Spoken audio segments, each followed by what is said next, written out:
Let's start with your questions so that we can right, and Okay. get going. So, okay.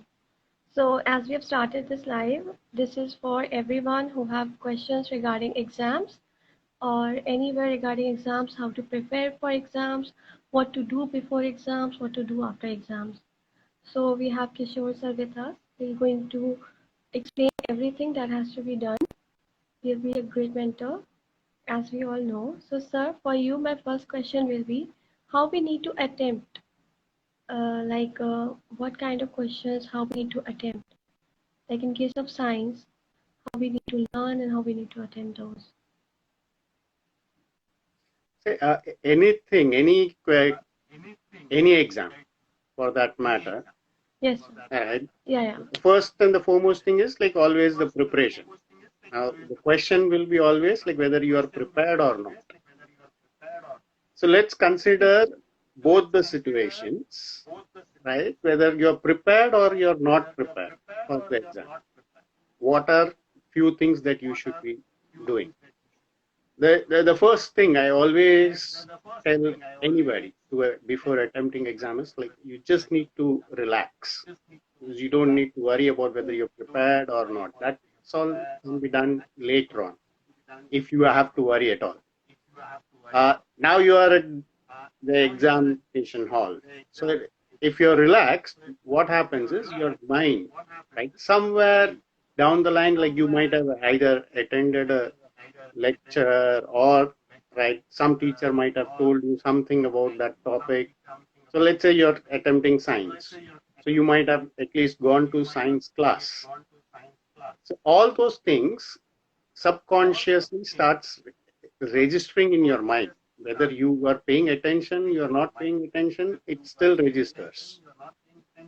So when you're relaxed, what happens is all these thoughts, all these classes that you have attended starts gathering at one point. Right?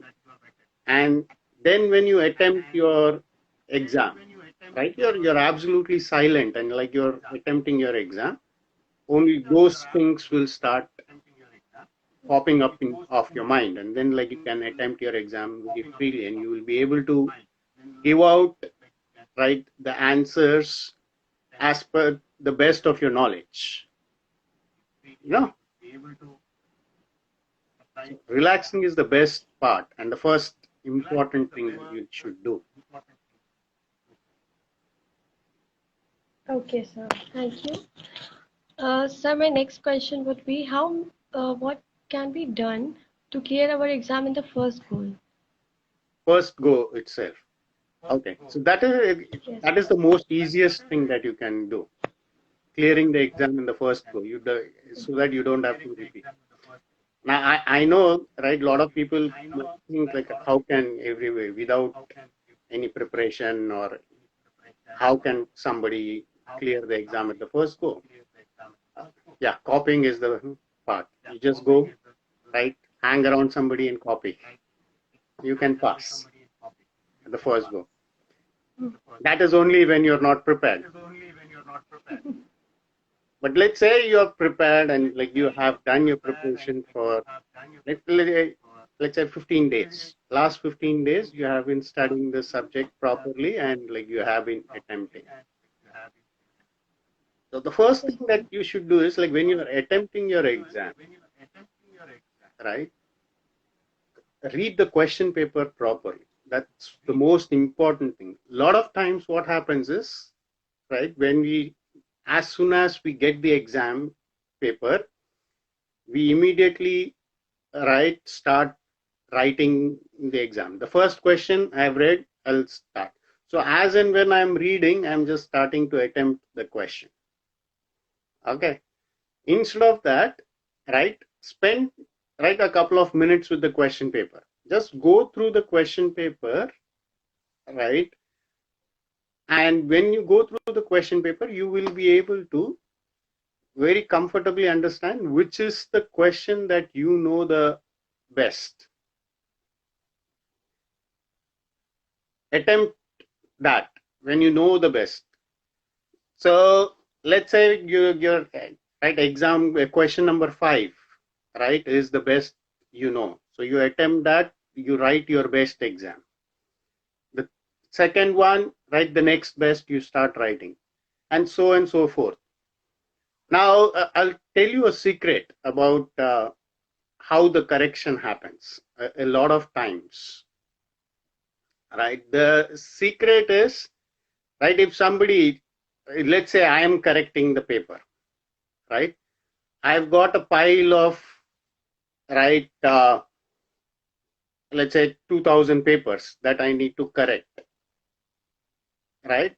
A lot of times what happens is I will be correcting very fast. No, I'll be checking the questions, I'll be reading through things very fast, and then I'll be doing. So when I'm reading fast, it's for anybody. When I'm reading fast, what happens is I'm going to pay attention to wherever there is a correction.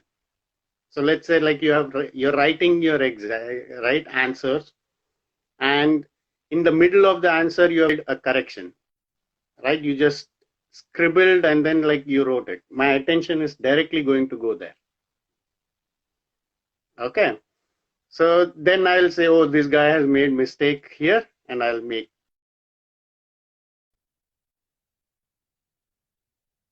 clear in the first go itself. For example, like you have written a word twice and you want to just correct it once.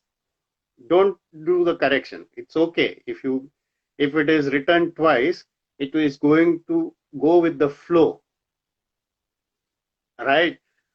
The maximum the teacher might do is like, okay, if it comes to the attention, they will circle it and then go it.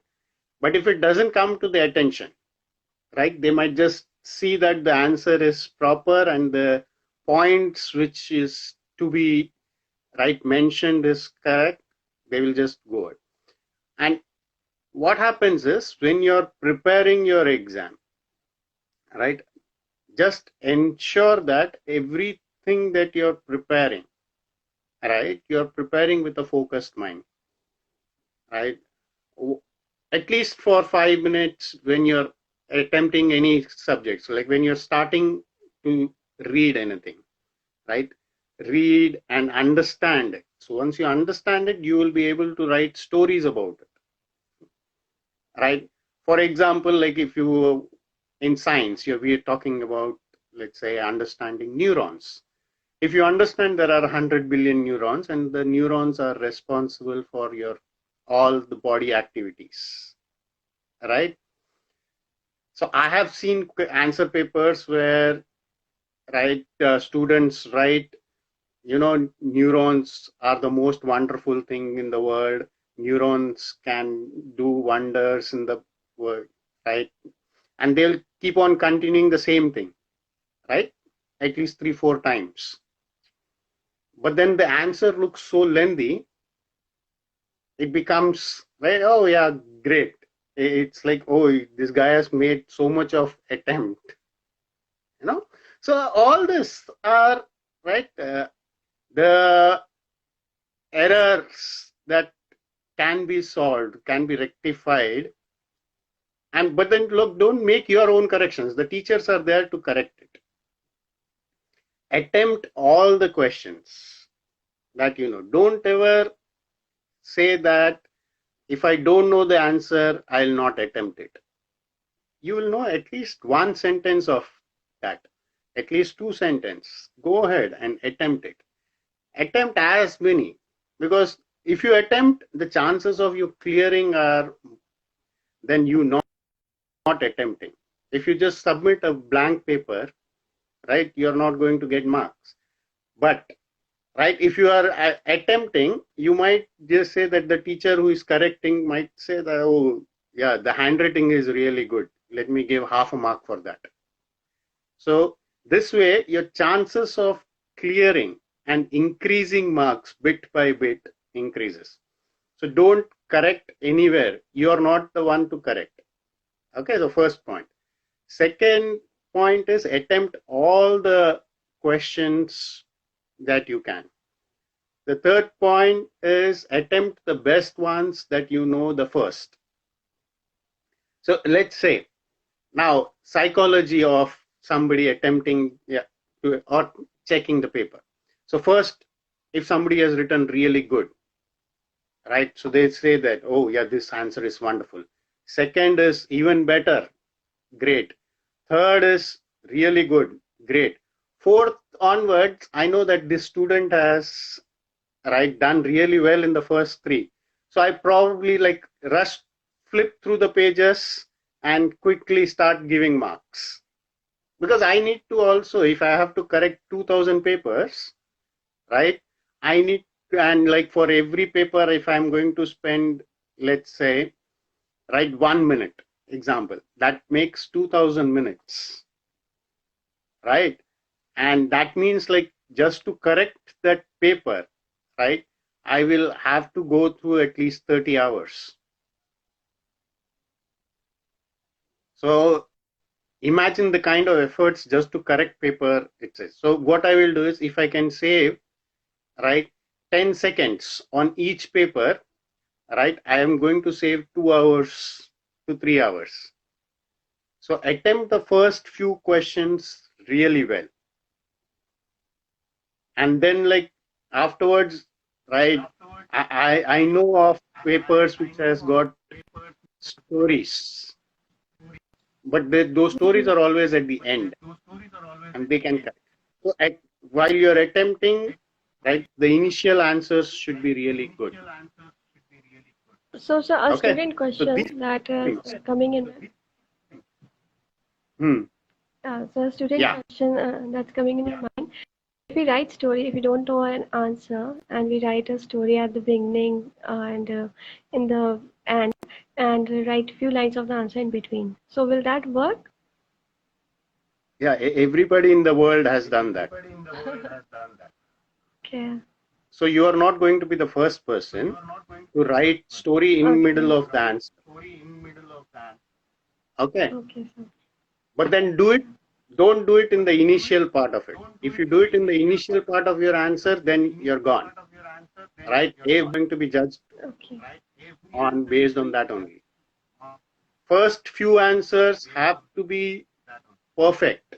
Okay, got it, sir. You got it? Do it at the end when you. So, for example, like some answers that you don't know at all, and I'm telling like attempt, at least attempt. So when you are attempting, in those answers, you can maximum is like okay, they are going to give 0 for that, nothing more than that. But then if they miss your story, they are going to give at least half mark or 1 mark. You got it? So do remember that this has to be always in the end, not in the beginning. Beginning has to be like, okay, you are the most wonderful student across the board and you're making the paper correction so easy that you're writing point by point, very clearly, precise, what it is to the point. Initially, it has to be always that way. Everything has to be very specific to the answer, If they ask you, write in 4 sentences, write in 4 sentences. Don't go more than that initially. But at the end, if you're even going to write more sentences, that's fine, because initially the teacher who is going to correct it has already decided that you're a good student because you have given great answers in the initial stage.